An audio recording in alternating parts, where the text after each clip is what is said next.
Ulimi ni kiungo kidogo tu, lakini una nguvu kubwa kuliko ukubwa wake. Yaani matokeo yake ni makubwa kuliko kiungo kilivyo. Tuko pamoja?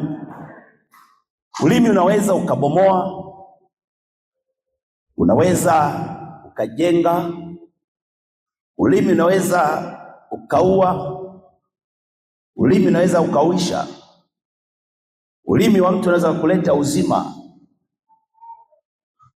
unaweza kusababisha chochote kile kutokana na kile ambacho mtu anakitamka. Kwa hiyo ulimi ni kiungo ambacho kiko katika miili yetu ili kuleta baraka kwetu, na kwa vinywa vyetu hivi hivi tumepokea wokovu. Kwa kinywa, ulimi wetu huu umetuletea wokovu, maana mtu anakiri anapokea wokovu. Bwana Yesu asifiwe. Kwa hiyo ukisha kujua katika kinywa, katika ulimi kuna uzima, kuna mauti, kuna kubomoa, kuna kujenga, kuna kuua, kuna kuisha. Ni vizuri kuchagua maneno au mazungumzo unayoyafanya wakati wote, ili ule matunda ya kinywa chako. Ukitumia vizuri kinywa chako, ulimi wako utakula matunda yake. Ndicho Mungu amekiweka katika kinywa. Ukitamka uzima, utakuwa mzima. Ukitamka amani, utakuwa na amani. Ukitamka maneno ya kujenga, utajengwa. Lakini pia kama kuna kitu kibaya, ukibomoa kinabomoka. Kwa vinywa vyetu tunavunja mamlaka za adui, zinavunjika. Tunakataa utendaji wa shetani, unaondoka kwa kinywa. Kwa hiyo iko nguvu ya kusema, nguvu ya maneno. Bwana Yesu asifiwe. Haleluya. Mithali sura ya 18, katika Mithali 18, Mithali sura ya 18, tuone pale Mithali 18:21. Mithali 18:21. Naomba kila mtu awepo pale, tufungue andiko hili katika Mithali 18:21. Bwana Yesu asifiwe. Wangapi tumefungua Mithali, kitabu kikubwa? Mauti na uzima huwa katika uwezo wa ulimi, na wao waupendao watakula matunda yake. Mauti na uzima huwa katika uwezo wa ulimi, na wao waupendao watakula matunda yake. Pale kuna neno inaitwa uwezo, power of the tongue. Manake nguvu, iko nguvu ya ulimi. Mauti na uzima huwa katika uwezo. Ulimi una nguvu, unaweza ukaleta mauti ama ukaleta uzima. Kwa hiyo ni uwezo tu ambao mtu anaweza kautumia. Akitumia vibaya ulimi wake utaleta madhara. Akitumia vibaya ulimi wake utaleta mauti, lakini akitumia vizuri ataleta uzima, ataleta afya.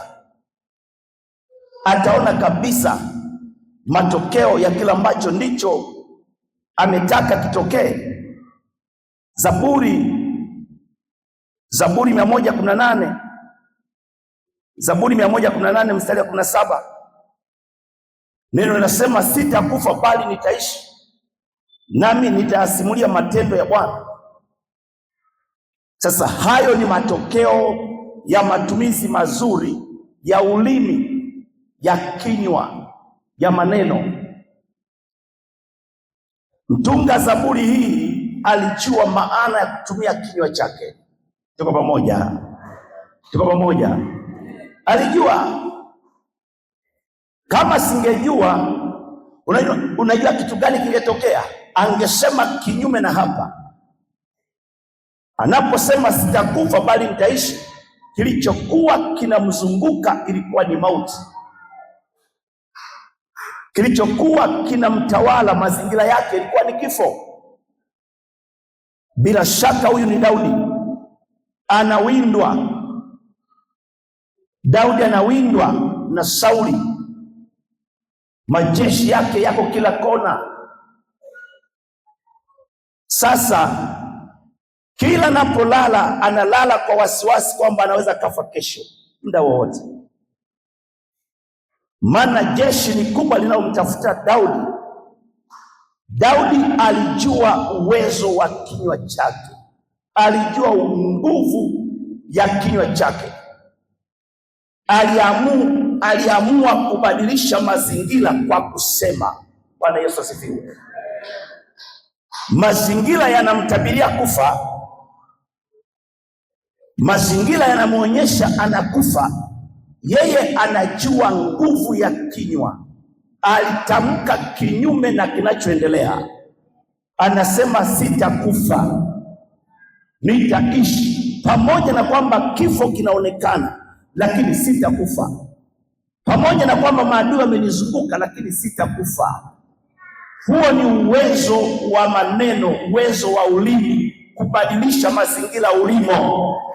Mazingira ulimo, silaha kubwa ni kutamka kinyume chake. Kama yanakuja kuharibu mazingira yako, sema kinyume na mazingira hayo. Kama unashambuliwa na magonjwa, tamka kinyume na ule ugonjwa, kwamba ugonjwa huu sio sehemu yangu. Mimi mwili wangu sio mwili wa magonjwa. Tangu sasa sitaumwa tena na siumwi. Sema kinyume na kile ambacho ndicho kinakukabili. Kama unaharibikiwa kwenye mipango yako, kwenye shughuli zako, kwenye biashara yako, tamka kwamba hiki kitu tangu sasa, haya mazingira tangu sasa inatosha. Sitaendelea kukaa humo, sitaendelea kuwa mbabaishaji wa maisha. Mimi ni mtu wa Mungu. Tamka hivyo, na kwamba kuanzia sasa maisha yangu mimi ni mbarikiwa. Daudi anasema sitakufa, nitaishi, nami nitasimulia matendo ya Bwana. Kilichokuwa ndani ya moyo wa Daudi ni ushuhuda. Alitaka kumshuhudia Mungu kwa watu kwamba Mungu anaweza. Anakikataa kifo kwa kinywa chake. Anaona mbele yake shuhuda, anaona mbele yake amshuhudie Mungu. Hatima yako ya kesho unaweza ukaibadilisha kwa kusema, kwa kutamka. Mazingira yako ya mbeleni mazuri yapo katika uwezo wa kinywa chako. Anza kusema kuanzia leo na kuendelea, vinginevyo hayataondoka. Anza kusema kuanzia leo kila ambacho ndicho ndoto yako, kila ambacho ndicho nataka Mungu akutendee. Anza kutamka, wewe utamke. Usisubiri wengine wakutamke, tamka mwenyewe. Na hata kama kuna kuharibikiwa, usikae katika kuharibikiwa. Tamka kila ambacho ndicho Mungu amekisema, ndicho Mungu amekielekeza, hicho ndicho useme. Usikubali, maana yako mambo mengi ambayo yatakuja kwako ambayo hayamo katika ndoto zako. Ni mazingira mabaya, ni mambo ya kuumiza, ni mambo ya kukatisha tamaa. Lazima utamke kuyakataa. Utamke kila ambacho ndicho shauku yako kufikia, na utafikia. Utakula matunda ya kinywa chako. Kinywa chako kina nguvu sana. Haleluya. Kwa hiyo ni muhimu kujua maneno nayasema hata nyakati zote. Ni muhimu. Usipojua hivyo, utaona mbele ya somo hili kwamba kuna vitu ambavyo ni madhara makubwa. Si kwa sababu kuna mtu wamefanya. Wewe waweza kuleta mauti kwako ama kuleta uzima kwako. Waweza kujibariki ama ukajilani wewe mwenyewe, na Mungu ameweka kinywa chako kwa ajili ya baraka, ameweka kwa ajili ya uzima. Bwana Yesu asifiwe, haleluya. Kwa hiyo ulimi lazima utawaliwe, lazima utawaliwe. Yakobo katika sura ya 3, waraka ule wa Yakobo ile sura ya 3 mstari wa 4 na wa 5. Tena angalieni, Yakobo 3:4, Yakobo waraka 3 mstari wa 4. Tena angalieni, marikebu ingawa ni kubwa kama nini na kuchukuliwa na pepo kali, zageuzwa na usukani mdogo sana, kokote anakoazimia kwenda nahodha. Mstari wa 5. Vivyo hivyo ulimi nao ni kiungo kidogo, nao hujivuna majivuno makuu. Angalieni jinsi moto mdogo washavyo msitu mkubwa sana. Hapa tunaona jinsi ambavyo meli, ukiingia meli, usukani sio mkubwa, hata ukafikiri labda kama mabasi ni kadogo tu. Usukani wa meli ni mdogo tu, lakini inakata mawimbi. Meli kubwa kama nyumba, kama jengo hili, na hata zaidi hapa, imebeba shehena, imebeba magari, imebeba mizigo mbalimbali. Anaendesha na kausukani kadogo tu, anaipeleka hiyo meli, hilo jumba kubwa hilo, analipeleka anakotaka kwa kausukani kadogo kale. Sasa ndivyo ulimi ulivyo. Ulimi ni kiungo kidogo, lakini unaweza kumpeleka kokote mwili wako. Una viungo vingi ndani yako, lakini ulimi ule unaweza kukuelekeza kokote, kuharibikiwa ama kuto kuharibikiwa. Ulimi wako unaweza kwenda kwenye uharibifu ama ukaenda kwenye wema kwa ulimi wako. Kama meli inavyoendeshwa, inapelekwa huku ama kule kwa ulimi. Mtu anaweza akaenda kokote kule kwa ulimi wake, kama vile meli inavyopelekwa na usukani kokote kule. Na neno linasema ulimi ni kama moto mdogo. Angalia ni jinsi moto mdogo washavyo msitu mkubwa sana. Ukisikia kwamba msitu fulani umeteketea, usiwe na mawazo kwamba kuna watu walikuwa wengi, kila mtu alibeba moto, wanawasha, wanapita. Huenda kuna mtu alikuwa anapita alafu akadondosha moto, alikuwa na kiberiti ama alikuwa tuna moto mdogo, yeye tu akaamua atupe tu huku anapita. Anapokuja kurudi, anaweza kushangaa mwenyewe kwamba hekari 100 zimeteketea kwa moto aliodondosha, moto mdogo tu. Ndivyo ulivyo ulimi. Maneno yasiyochungwa ndani ya mtu yana madhara makubwa kuliko ulimi ulivyo.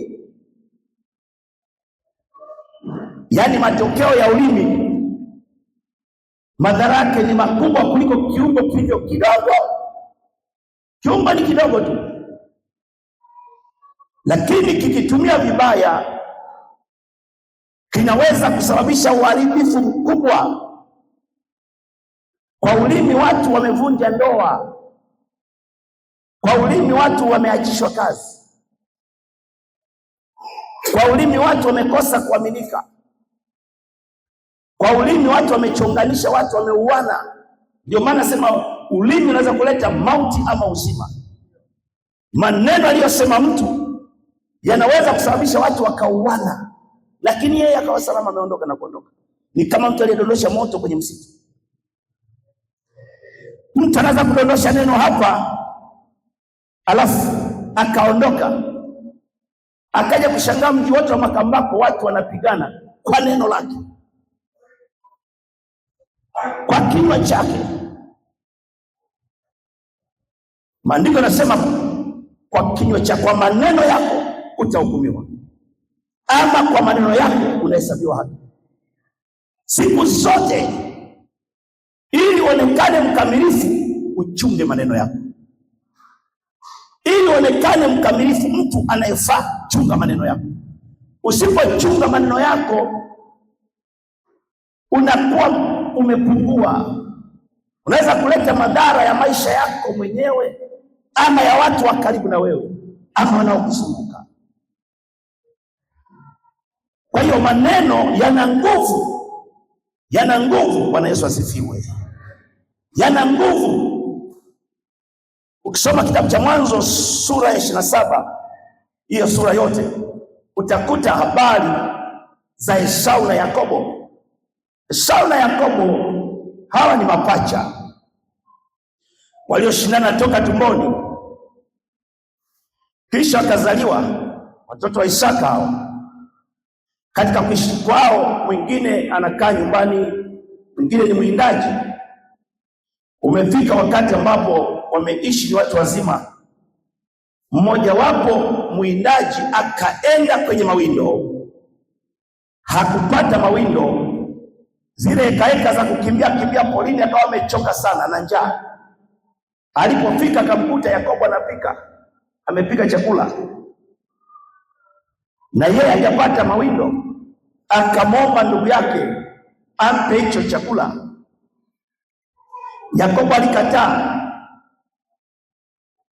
Baadaye Yakobo akasema, sasa naomba nitakupa chakula, ila unipe na uzao wako, uniuzie haki yako ya mzaliwa wa kwanza. Yakobo alikuwa njanja, na Esau kwa sababu ana njaa akadhalau haki yake ya uzaliwa wa kwanza, ambayo ni haki ya kiroho.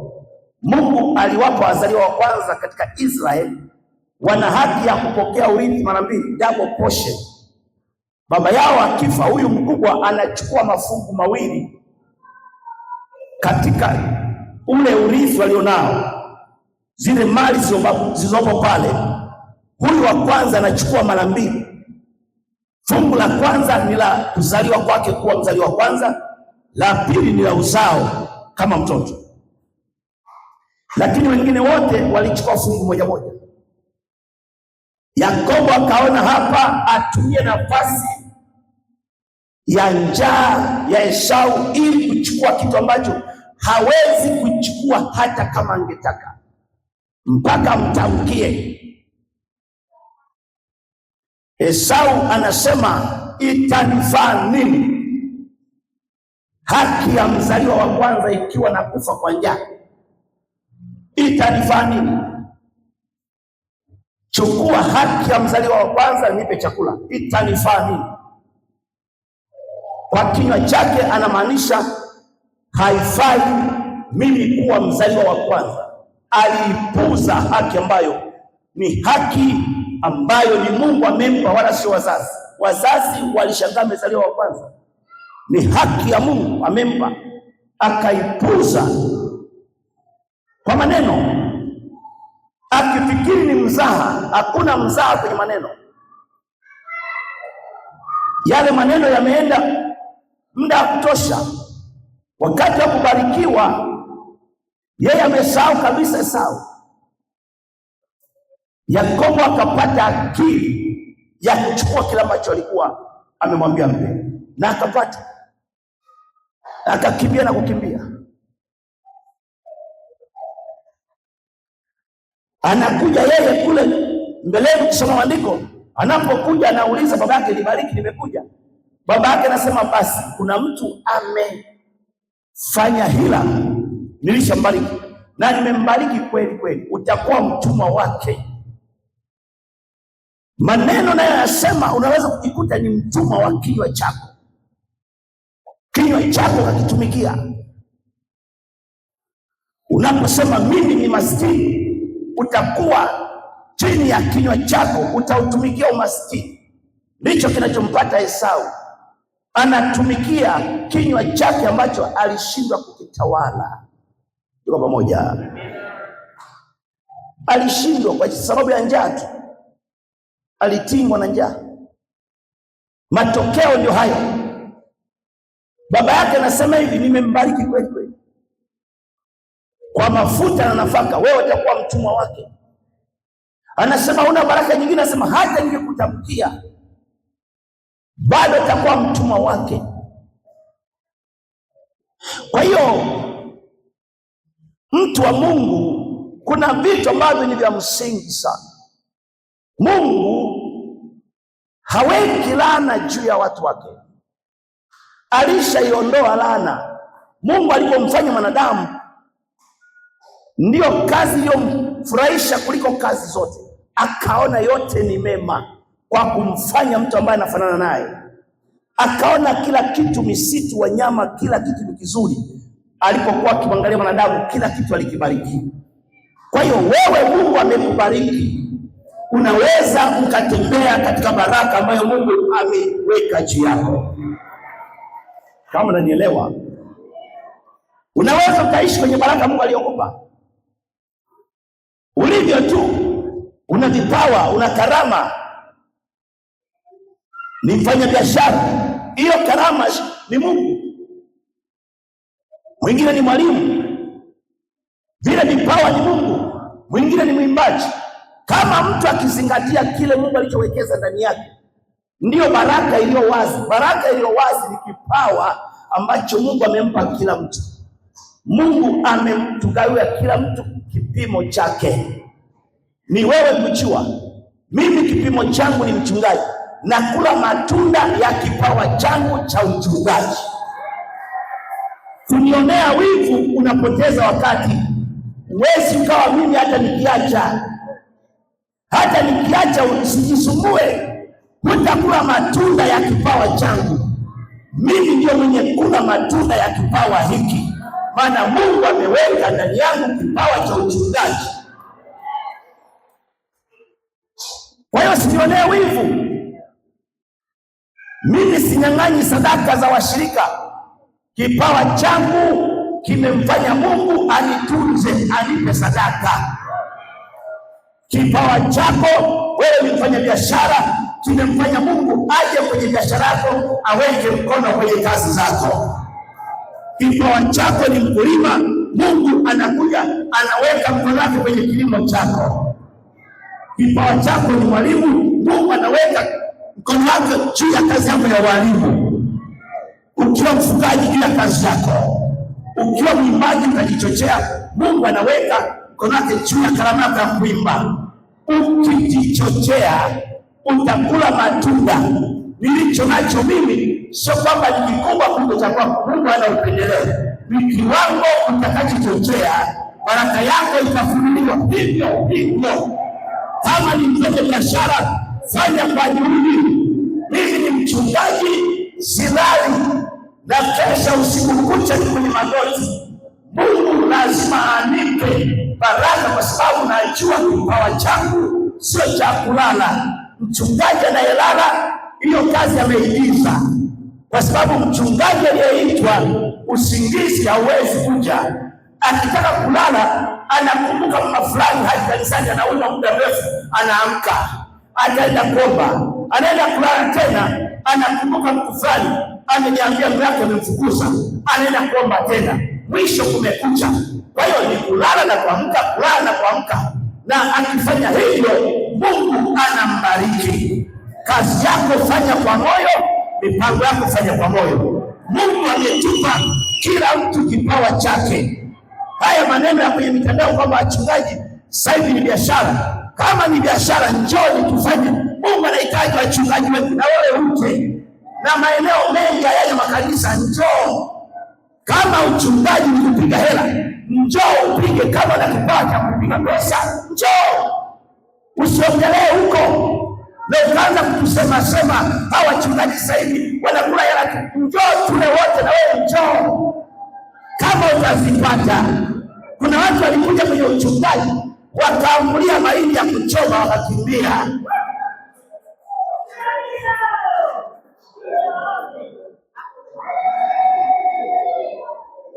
Wachungaji sasa hivi yani wanakula hela. Njoo na wewe jaribisha, ukusanye watu kama mimi hivi, alafu akupe hela. Jaribisha tu. kashone na suti kama ya kwangu, nunua na viatu vipya na tai kama ni mwanaume, kama ni mwanamke bana, na nywele kama mchungaji, kahubiri kama atakupa hela. Ni kipawa kinachovuta watu. Ulicho nacho ndicho Mungu amekupa. Usiongee maneno ambayo yatakuletea laana.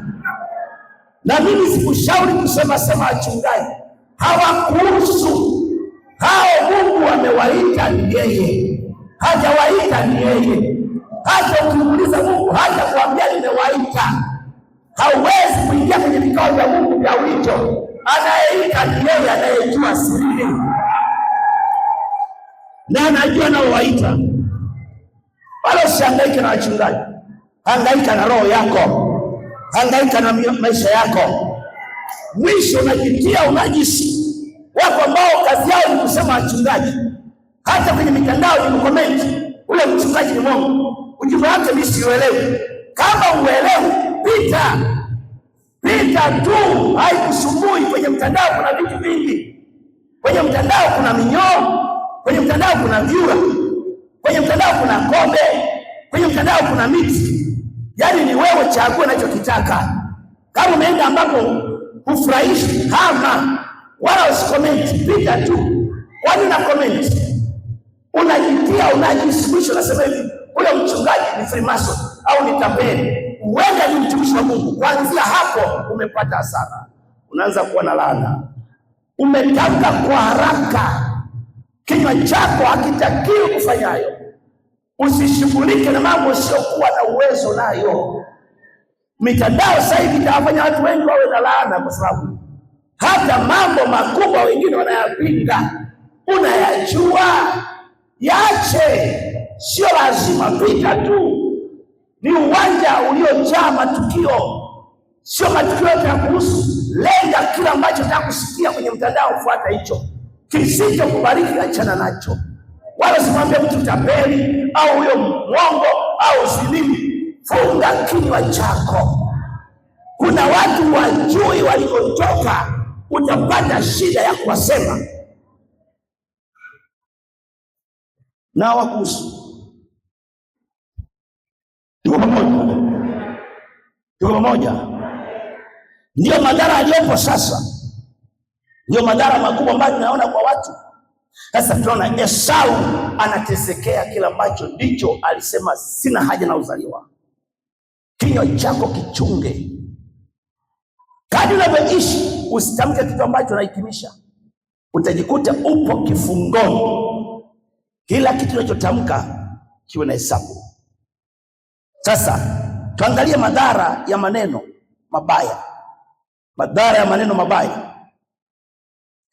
Madhara ya maneno mabaya yanaweza kulaani, kama nilivyosema, ama kubomoa nafsi. Yanaweza kulaani, yanaweza kubomoa nafsi, yanaweza kuleta ugomvi, yanaweza kumtenga mtu na Mungu. Maneno haya yanaweza kumlaani mtu ama yakabomoa nafsi ya mtu akakata tamaa, akachoka.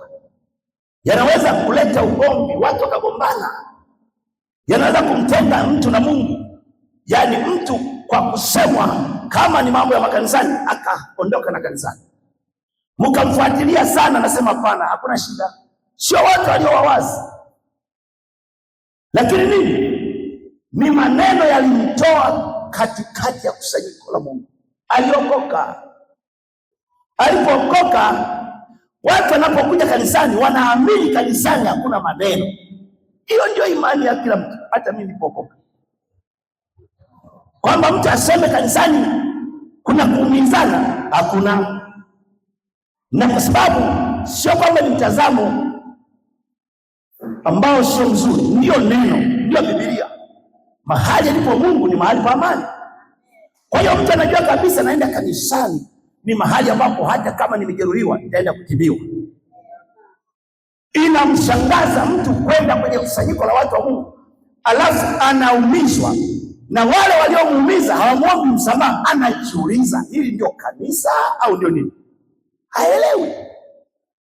Kwa sababu angejua kuumizwa inawezekana mtu amepitia, lakini kutokuomba msamaha ni kukusudia.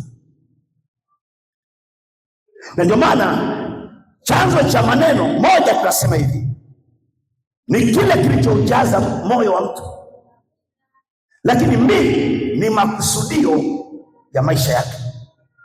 Anaamua kuumiza wengine, sio shetani. Yaani yeye tu tabia yake, watu akiumia anasikia raha. Wako watu unapoumia ndio anasikia anaishi. Yaani anapokuumiza na unapokuwa unahangaika ndio anasikia maisha yamenyoka. Wako watu wanasikia raha mwingine akihangaika. Wako watu wanasikia mtu raha mtu akilala njaa. Wako watu ambao wakisikia mtu ule mzigo wake, gari imepata ajali, mzigo umeanguka wote umeharibika, anasema hivi, nilijua tu. Yani hapo katikati ameinuka, ana kiburi sana, hivi atajifunza. Yani kuna watu ambao kuharibikiwa kwa mwingine wao ndio raha zao. Maisha yao wamekusudia kufurahia maumivu ya wengine, na wenyewe hao wapendaki kuumizwa. Akiumizwa anaweza kukimbia mji mzima anaomba msaada, lakini yeye kuumiza wengine na kukaa mahali anakula chipsi ni raha yake. Kwa hiyo vyanzo vya maneno ni kile kilichojaza moyo wa mtu, kile ambacho ndicho tumekiweka ndani. Lakini mbili ni makusudio, ni maamuzi. Anasema kabisa, ngoja mimi leo nitamwambia na kwenda kumpasha. Anatoka amekusudia na anakuja na maneno yale yale ambayo ameyapangilia toka nyumbani, ni kukusudia. Sasa hayo ni maamuzi mabaya ambayo hayana baraka ndani yake, yanaweza kuwafanya wengine waache kumwamini Mungu. Na hata kama ni kanisani, mtu anaondoka kanisani, hata mngemuuliza anaweza kuja kusema mbeleni sana, yuko mtu aliniumiza mle kanisani, alisema hivi na hivi na hivi. Too late, alishapotea, ameishaingia kwenye tabia mbaya. Kwa hiyo ulimi wako, ulimi wa mtu wa Mungu lazima uwe ni chanzo cha uzima, chanzo cha uponyaji. Mungu ananena kupitia vinywa vyetu, anasema na wasi mpatanisho na Mungu. Sisi ni mabalozi wa Mungu, kana kwamba Mungu anasihi kwa vinywa vyetu, Mungu anaongea kwa vinywa vyetu. Watu wanaotuona wakisikia maneno yenu yakolee moyo. Maneno ya mtu wa Mungu lazima yawe na radha. Mtu anayesikia aponywe, asikie kuendelea mbele. Bwana Yesu asifiwe. Yakobo 3:6. Yakobo 3:6. Nao ulimi ni moto ule ulimwenguni wa uovu. Ule ulimi umewekwa katika viungo vyetu, nao ndio uutiao mwili wote unajisi, uwasha moto mfululizo wa maumbile, nao uwashwa moto na jehanamu. Yaani kwa maana nyingine, ulimi unaweza kumpeleka mtu jehanamu, usimpeleke mbinguni. Kinywa cha mtu kinaweza kumkosesha mbingu. Mtu anaweza kukosa mbingu kwa kinywa chake, kwa maneno yake. Anasema ni ulimwengu wa uovu. Ulimi ni ulimwengu wa uovu. Dunia imetawala na maneno ya kuumizana. Watu wanaumizana kila leo, watu wanasemana kila leo, katika nyanja tofauti tofauti, katika makundi tofauti tofauti. Kuna malumbano, kuna maneno, kuna kusemana, kuna kurushiana maneno. Mahali ambapo Mungu ameweka ni mahali pa maneno yaliyopimwa, ni mahali ambapo wamekusanyika watu wa Mungu wanaomwamini Mungu. Hapo maneno yanapimwa. Iko hofu ya Mungu. Mtu anaongea alafu anafikiria kile anachoongea ni sahihi. Kwa sababu kama mtu anaongea alafu hajui kama anachoongea ni sahihi, basi huyu mtu anaishi maisha kama ya watu wasiojua Mungu. Ni ulimwengu wa uovu, na kwa kinywa chake atakwenda jehanamu, atapotea. Kila kitu kwake anaweza kasema na akasababisha. Kwa hiyo watu Mungu, ni muhimu sana kujua maneno kwamba ana nguvu, na kinywa chako kina nguvu, na ulimi una nguvu. Daudi anasema sitakufa, nitaishi. Wakati Daudi aliposema sitakufa bali nitaishi, akiwa kwenye msukosuko wa kuwindwa na Sauli, aliishi alikufa, aliishi alikufa, aliishi si kwa sababu alikuwa mpiganaji. Ukiri wake ulimpeleka kwenye kila ambacho amekusudia. Alisema kifo kwangu hapana, nataka kuishi, na Mungu akampa matunda ya uhai. Ziko nyakati Sauli alikaribia kabisa kwenye pango, wamemzunguka Daudi, karibu wanafika, wamemtafuta muda kutosha. Sasa kipindi hiki Daudi amezungukwa, Sauli alichukua jeshi lote. Alipoambiwa yuko kwenye pango hili, alienda amezunguka ule mlima. Mungu ni Mungu, amezunguka ule mlima hatua kwa hatua, amekaribia kumfikia Daudi. Lakini Daudi amesema sitakufa kwa mikono ya watesi wangu, sitakufa kwa mikono ya adui, sitakufa kwa mwindaji, nitaishi na kuleta shuhuda kwa Bwana. Nini kinatokea wakati Sauli na jeshi lake wanakaribia kumkamata Daudi? Kwa moja, neno linasema taarifa ikatoka mjini ya mjumbe walioachwa kulinda mji kule mjini, maana wote wametoka, kumwambia mfalme kwamba mjini wameingia maadui kuvamia mji. Walilazimika kutoka kwenye mlima wa kumtafuta Daudi na kuondoka kwenda kuokoa wake zao, watoto wao na mali zao, lakini ukawa ndio mlango wa Mungu kumwokoa Daudi. Maneno yako yatakumbusha na mauti. Kama unanielewa, maneno yako yatakumbusha na mwindaji.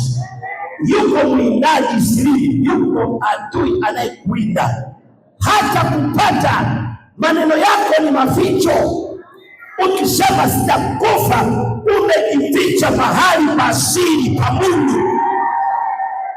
Zaburi ya 91 nasema aketie mahali pa siri pake ya juu, atakaa katika uvuli wake Mwenyezi, atakaa salama. Maneno yako ni usalama wako. Tangu leo hii usiseme kinyume na unachotaka. Hata kama uharibifu unatokea, wewe sema unachotaka. Mimi niko salama, mimi ni mzima, mimi nimepona, sitakula hasara, mimi nimefanikiwa, nimebarikiwa, hakuna atakayenidhuru. Unaposema hivyo, vita vinavyokuja sirini vikija, unavuka njia yako na kwenda upande wa maneno yako. Maneno yako ni dira yako. Mungu atatembea na wewe. Mungu alitembea na Yusufu kwa ndoto yake. Mungu alimwonyesha Yusufu ndoto, lakini kama Yusufu angebadilika asingetimiza ndoto. Wako ambao hawatimiza ndoto zao ambazo Mungu aliwaonyesha, na wengine watatimiza lakini kidogo kuliko walivyokusudia Mungu, kulingana na vile walivyoishi katika maisha yao. Yusufu angekana ndoto yake singefika. Usiseme kwa sababu Mungu alisema utafika. Mungu hakuchukui kama kifurushi. Mungu anakuacha utembee. Mungu anakuacha ufanye maamuzi. Mungu anakuacha ukiri. Wako waliokufa ambao Mungu alitaka wapone, lakini walikufa kwa sababu kilichowajia kinywani mwao ni kwamba nitakufa. Wakaanza kutoa na wosia kwa watoto wao namna ya kugawa mali na nini, mashamba, wakakiri kwamba hapa imekwisha, wakafa. Si Mungu alikusudia. Kulikuwa na nafasi ya vinywa vyao kwamba sitakufa namna hii, nitaishi. Wangevuka ile mauti.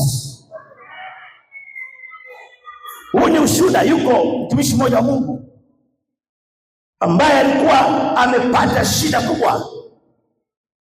Alipata shida ya figo.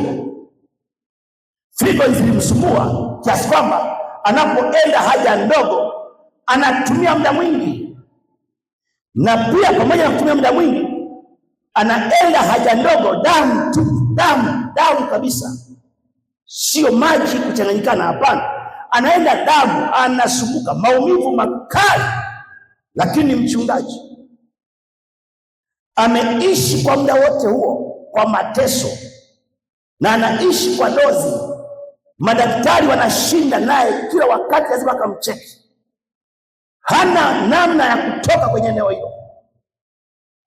Hiyo hali ya usumbufu wa figo ikaenda sana kiasi kwamba kusimama madhabahuni saa moja ikawa ni shida, maana maumivu yameshika mgongo wote na kiuno chote, na mbili yake hawezi kusimama muda mwingi, kwa sababu kwa saa moja anaweza kwenda hata mara 34 haja ndogo. Sasa atasimamaje muda mrefu? Kama akisimama robo saa, amezuia muda wa kutosha kiasi ambacho hawezi. Akilazimisha kuzuia, anajikuta ameenda haja ndogo bila kujua. Siku moja akawa amealikwa kwenda kwenye huduma. Alipoitwa kula kaenda, watumishi wa Mungu na imani. Alipofika kule wakamwambia atahubiri saa moja. Akajiuliza, sasa nitawezaje kuhubiri saa moja? Kwa sababu siwezi kusimama saa moja bila kwenda haja ndogo. Achana maumivu, siwezi kusimama hali bila haja ndogo, vinginevyo nitapata tatizo tu. Alichokifanya, anapokwenda huko akaenda kununua Pampers. Ilibidi avae Pampers za wakubwa. Huu ni ushuhuda wake. Avae Pampers za wakubwa, kama haja ndogo itatokea bila kupangilia, basi asiaibike. Lakini ameenda, amefika kule, akaona hapana, nisitumie hiyo, kwa sababu muonekano utakuwa sio mzuri, hata wanaoniona Pampers inaonekana. Hakutumia, akaweka, akapanda madhabahu. Lakini ameenda kufikia dakika 30 na kitu ambacho amejitahidi sana, akakuta amezidiwa kabisa, hawezi, vinginevyo ataleta aibu. Akawaambia, simameni, hilo ni kwa la Mungu, omba, mwambie Mungu jambo hili, omba. Watu wanaomba, wamefurika, kumbe yeye anatafuta mahali pa kukimbia. Omba dakika hapa 15, omba. Wanapojaa yakakimbia uwani, akakaa huko akarudi. Alafu bahati mbaya akiwa huko, anapoenda haja ndogo, akajikuta haja ndogo imemwagika damu kwenye suruali. Kwa hiyo alifanya muda mrefu akitumia kitambaa kufuta zile damu, anafuta zile damu. Mwisho akafanikiwa, akafunika na koti. Makoti wakati mwingine ya kufunga makubwa haya, wachungaji, yana kazi nyingi, lakini makoti kama haya ya kuacha hapo wazi, hii ni urembo. Ile ambayo inafunga kabisa hivi ina kazi nyingi. Akatoka kule, wanapoendea kuomba, akaungia humo, tuketi, wakaketi, akaendelea. Mwisho alipotoka pale akafadhaika sana, kwa sababu alimuuliza Mungu, ni nini ambacho kimekosekana kwangu? Alianza kumwomba Mungu akamtokea, akamwambia, kusanya maandiko yote unayoweza kuyapata kwenye Biblia yanayohusika na uponyaji. Anza kuyasema mchana, anza kuyasema usiku. Hata ukilala unaweza kuota unasema, uponyaji wako utatokea. Nazungumzia nguvu ya kutamka, nguvu ya kinywa. Alikusanya maandiko yote anayoweza, anayaongea njiani, ameandika, anaongea, sitakufa bali nitaishi, sitaweka magonjwa juu yenu hiyo yaliyokuwa juu ya Misri. Kila andiko, mimi ni Mungu nikuponyaye. Kila andiko analoliweza, hakika machukua masikitiko yetu, kila usiku na mchana, usiku na mchana, usiku na mchana. Unajua kitu gani Mungu alichokuja kufanya? Siku moja mtoto wake mdogo alipokuwa baki amekaa, lakini huko amejichotea anasoma maandiko, Mtoto wake akamsogelea kwenye kochi, akasema, baba, ulituambia mhubiri fulani ni rafiki yako, mmeishi pamoja. Akasema, ni rafiki yangu kabisa, tumeishi maisha tukiwa vijana. Akasema, mbona nimemsikia akihubiri kwamba yeye haumwagi, hajawahi kwenda hospitalini na hajawahi kuwa mgonjwa, ana imani ya Mungu kumponya. Wewe ni nini ambacho ulikikosa ambacho rafiki yako alikipata? Mliachania wapi?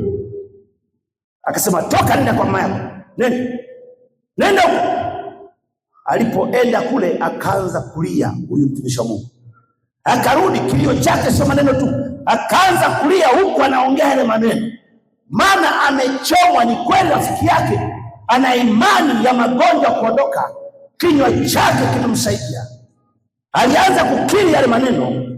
Mwisho wa siku moja ambayo yeye hajapangilia, sio siku nyingi, akajikuta ameamka hana shida tena ya ile figo, mawe kwenye figo, hana shida tena ya kwenda haja ndogo damu, akakuta anaenda haja ndogo ya kawaida. Mungu ameponya figo zake, yale mawe yameyeyuka, yameyeyushwa na kinywa chake kinachoungama neno la Mungu. Hili neno la Mungu, hili ushindi. Tamka mema juu yako, tamka uzima juu yako, tamka kubarikiwa. Zile laana zitaondoka, hata kama ziko laana nasema za ukoo, nazo zitaondoka, kwa sababu kinywa chako kinaumba vitu. Usijikatishe tamaa. Bwana Yesu asifiwe. Akapona, hakumwekea mtu mkono. Ukiona shida inaendelea, anza kusema. Ukiona mazingira mabaya yanaendelea, anza kusema. Ukiona maumivu yanaendelea, anza kusema. Mungu atakutoa, Mungu atakusaidia. Usiseme kwamba nitakufa, wewe ukaona uzima. Yesu anasemaje? Anasema, nina uwezo wa kuyatoa maisha yangu na kuyatoa. Haleluya. Nitayatoa na kufanya nini? Na kuyatoa. Anamaanisha na kufa, lakini nitafufuka. Hakufa tu hivi. Aliwaambia siku ya 3 mnisubiri Galilaya. Alikuwa na uhakika hata baki, na neno nasema Mungu hata mwacha mwenye haki wake aone uharibifu.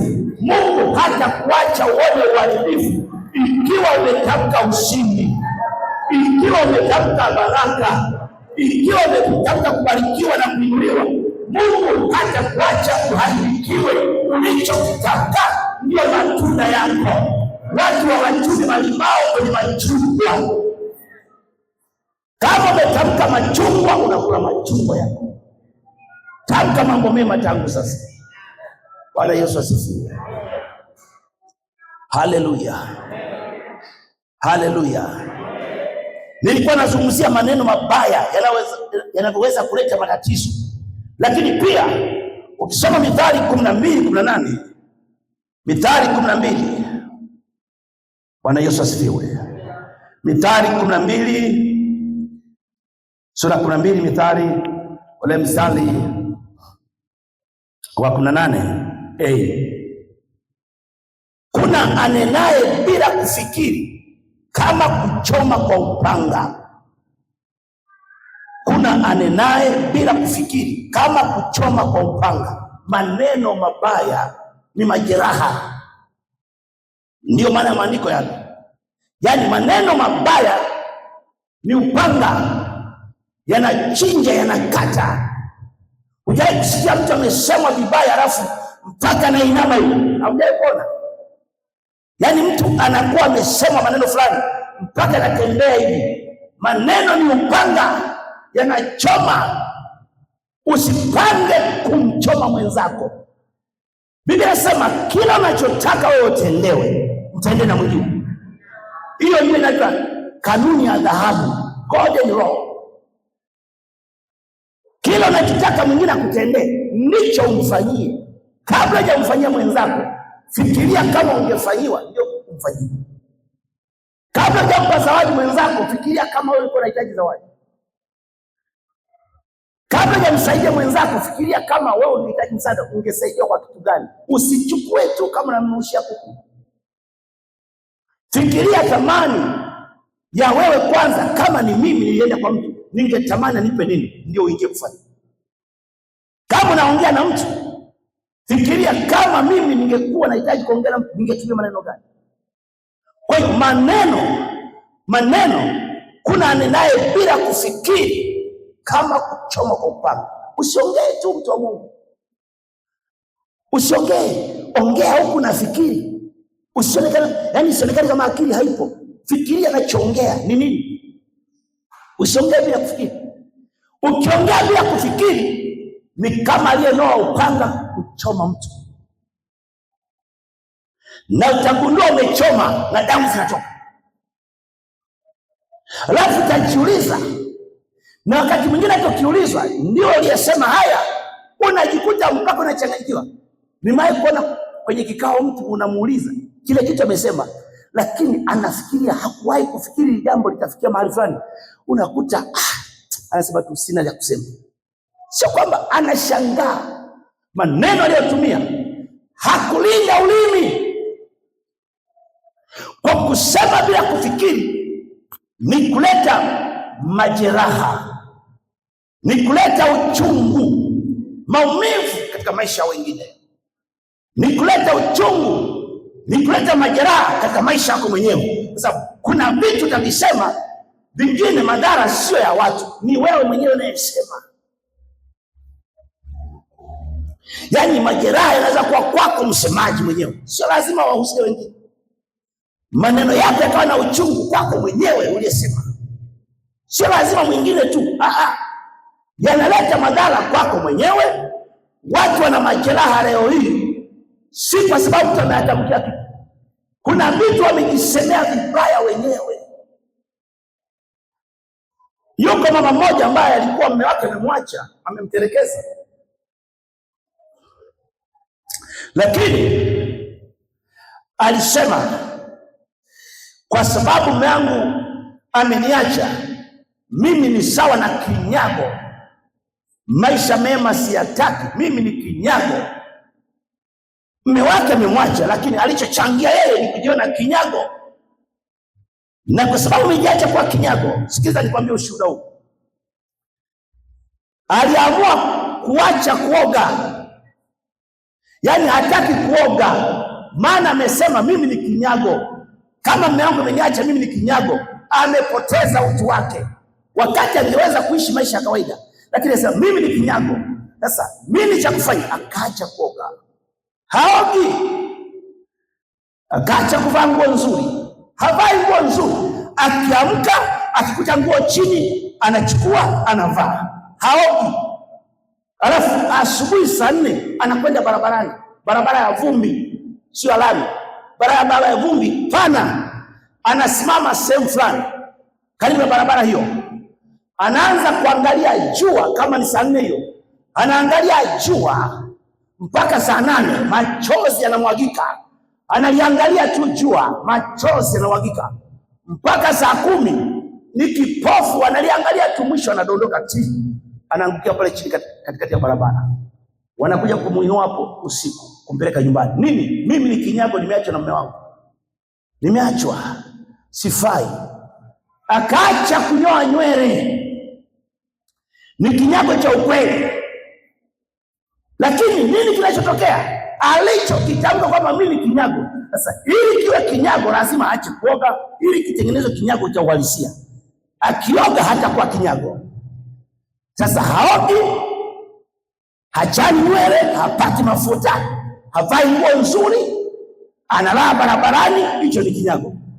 Kilichompelekea hali hiyo ni maneno aliyoyasema, sio kile alichomtendea mume wake. Wako walioachwa na waume zao, wanaishi maisha mazuri, wanafanya shughuli zao, japo wameumizwa, wana biashara zao, wana ajira zao, japo na maumivu, lakini anafanya majukumu na maisha yanaendelea. Kinywa chako kitakutoa kwenye jaribu lako ambalo linakusumbua. Tamka mambo tofauti na moyo wako wa udanganyifu. Moyo una ugonjwa kudanganya. Kinachotokea moyoni mwako wakati mwingine kipime. Kama kinakupeleka kupotea, kataa, tamka, sema moyo, usinidanganye, sitakusikiliza. Na msikiliza Roho Mtakatifu aliyeko ndani yangu. Moyo unanidanganya, maumivu yako ndani yangu, na kukataa, uondoke, sitaki. Naumia kila napolala. Mwisho naanza kukuta unakosa usingizi, maana usingizi na mawazo haviendani. Mtu mwenye mawazo hawezi kulala. Dawa za usingizi sio za usingizi, ni za kupunguza mawazo. Yaani zinakufanya akili izubae. Wataalamu sijui unazubaa akili. Ndio maana hata mtu ambaye ana tatizo la sakati, yani ana tatizo la akili, wanampa dawa ambazo hafanyi na matukio, anakuwa kama amezubaa, ndio analala. Kwa hiyo ili ulale usingizi lazima usiwe na mawazo mengi. Ukienda kitandani na mawazo haupati usingizi masaa mawili. Lakini ukikidunda tu, watoto wadogo kwani wanalala haraka, hawana mawazo. Kwa mtu wa Mungu, jifunze sio na mawazo. Watu wenye mawazo hawaishi miaka mingi, wanakufa haraka. Kama na mawazo mengi, jiandae kufa hata kama una Mungu. Kama na mawazo mengi, jiandae kufa haraka. Hutatimiza miaka yako, Mungu hata kufanyia muujiza. Mungu ana muujiza kwenye akili yako. Moyo uliotulia, anasema ni dawa. Dawa unayo mwenyewe. Tulia, tuliza moyo wako. Kama na mawazo mengi, utakufa. Mungu hana muujiza. Moyo wako na urusha kama hivi danadana, kama tufe, huwezi kuishi. Katika wanyama wa porini anayekufa haraka ni simba. Simba anaishi miaka 10 mpaka 15. Kinachomtesa simba ni vile vyetu kesi kubwa. Simba hata kama ni tembo, yeye hawezi kurudi nyuma, alishakuwa amekataa tabia yake, ni kuchaji. Charge. Yaani hata tembo akifanya hivi, anarukia mpaka kwenye mkonga, anashuka, anarukia juu ya mgongo, anashuka. Yaani hawezi kusema nirudi. Haiwezekani hata kama mnyama ni mkubwa. Simba ni kuchaji huko na unguruma. Miaka 16 amekufa. Dume anakufa miaka 13. Ni kama mbwa kabisa mnaowafuga. Lakini simba mkubwa kama yule, kinachomsumbua afya haraka ni hasira. Moyo wake unakuwa unapanuka. Wewe ushambuliaje kila siku wenzako? Lazima ufe.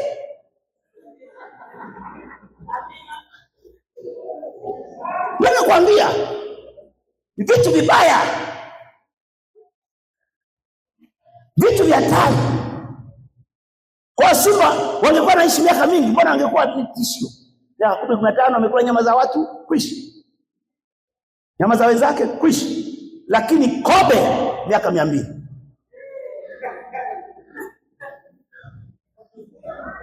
Kobe ukimkanyaga anasema siendelee na safari, ngoja nitulie.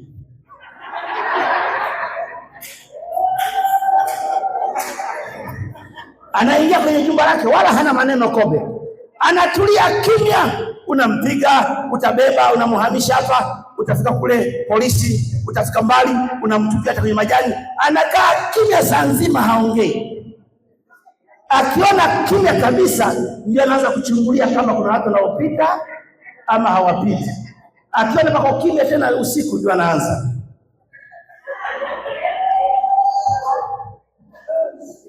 Kutoka saa 2 ya usiku mpaka saa 12 anatembea. Yaani hata umbali wa kutupa mawe mawili hapo tu, kutoka hapa na pale, usiku kucha, hana haraka, anakwenda tu, anakwenda mdogo tu. Wakimkanyaga ameingia tena kwenye kamba lake lile, kimya, atapiga na mateke, amekaa kimya. Wakitoka anachungulia tena, wameondoka, anaondoka hivi. Usiwe na mambo mengi ili uishi maisha marefu. Mbele Kristo ndani yako, mengine achana naye, wanadamu atakuua.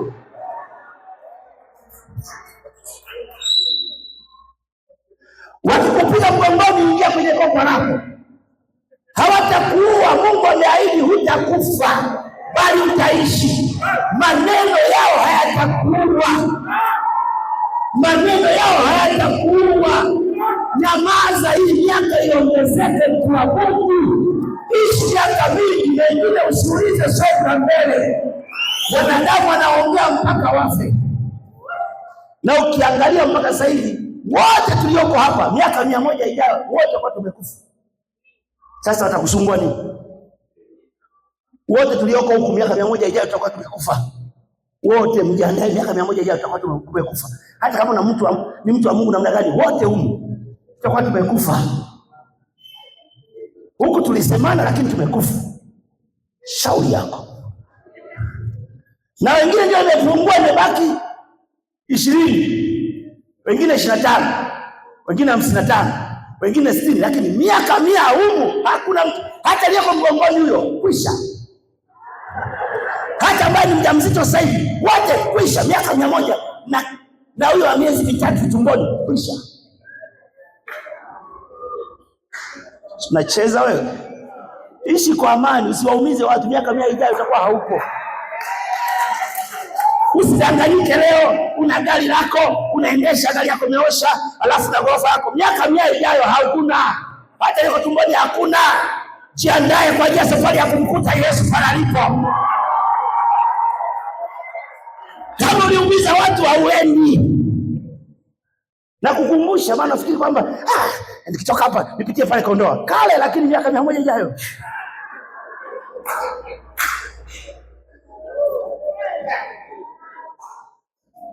hata kama na miaka michache nye vijana na wenyewe wote tutaachana tu zamu kidogo kidogo, tangulia wakubwa kama sisi na nyewe tunafuatana tu, lakini tutakutana wapi? Sasa Mungu kama na maneno unachonga maneno, tunafanyaje? Ulimi ni ulimwengu wa uovu, huwezi kuingia. Waongo wote semea njia namu. Yaani waongo na wazizi ni kama mtu huyu.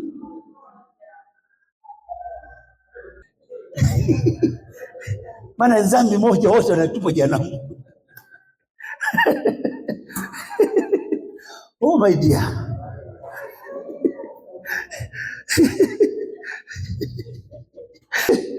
Haleluya.